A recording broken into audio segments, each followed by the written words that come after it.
Wood Lake Lutheran Church in Richfield, Minnesota. My name is Scott Dahlquist, and I am the current congregational president. This update is for the week of May 31st, 2020. My biblical reading is Psalm 133.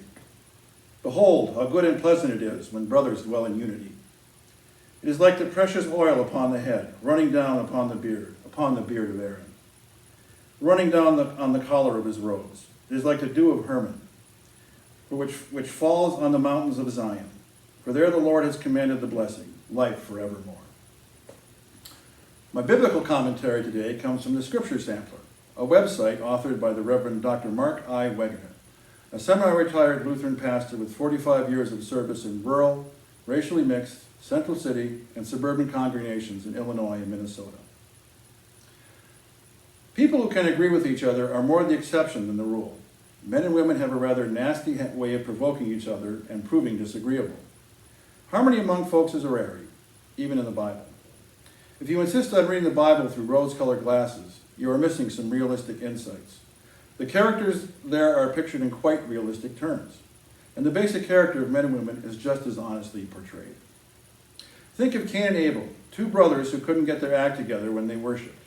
Abraham and Lot, an uncle and nephew combination that quarreled over pasture lands. Jacob and his father-in-law Laban, who disagreed in the terms of their business relationship. Add to that King David and his son Absalom, both vying for the same throne. Amos and Amaziah, a prophet and a priest at loggerheads in the king's temple. Elijah and Ahab, a classic struggle between a prophet and king. The list could go on and on. Most of the authors of the Jewish scripture had enough candor to recognize that harmony is in short supply. Psalm 133 offers a quaint commentary on the rarity of such unity. This 5-line poem is a prize insight into the basic goodness of togetherness. Try to picture several thousand pilgrims milling around in the courts of the temple. Some had traveled for days just to worship together at one of the annual feasts. See how pleasant this is, sings the psalmist, when compatriots can live together in unity. After hours plodding up to Jerusalem, the sun had chapped their faces. Fine dust has caked in the corners of their eyes and matted their sweat in their hair. The quickest, most long-lasting relief was an olive oil facial. The height of the luxury was to have enough of that expensive perfumed oil to pour over your head and let it run down your beard. That, suggests the traveler in verse 2 of Psalm 133, is precisely how refreshing it is when people are united. Speaking of beards, every Israelite man wanted to sport a long, flowing beard.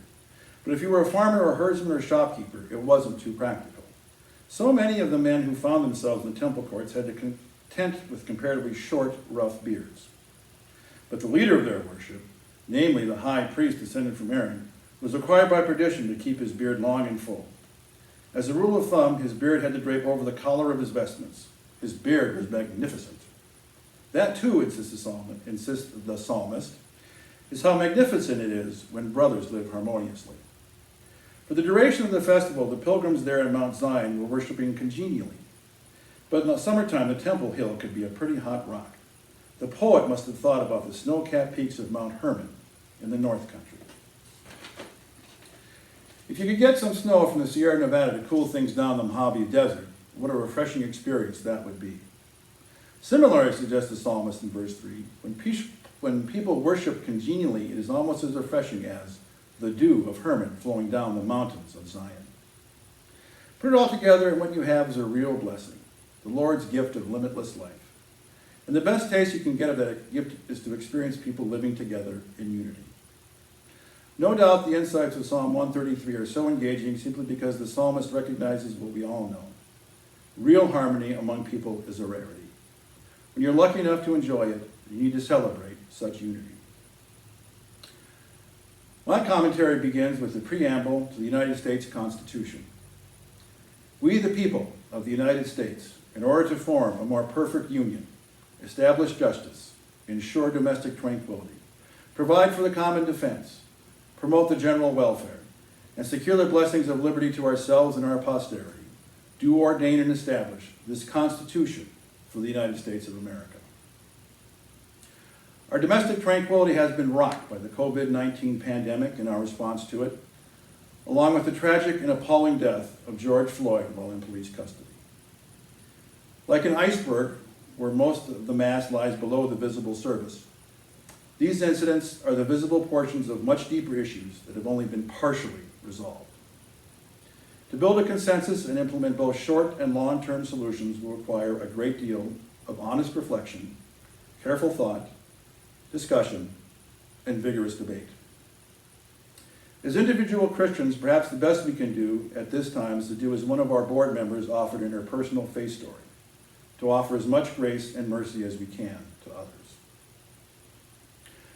I close with the recitation of the third verse of hymn number 888, O Beautiful for Spacious Skies, perhaps better known to many as America the Beautiful. O beautiful for patriot dreams that sees beyond the years, thine alabaster cities gleam, undimmed by human tears.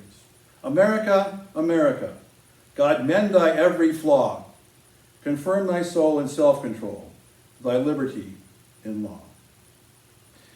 And with that, I wish you peace to go and serve and love the Lord.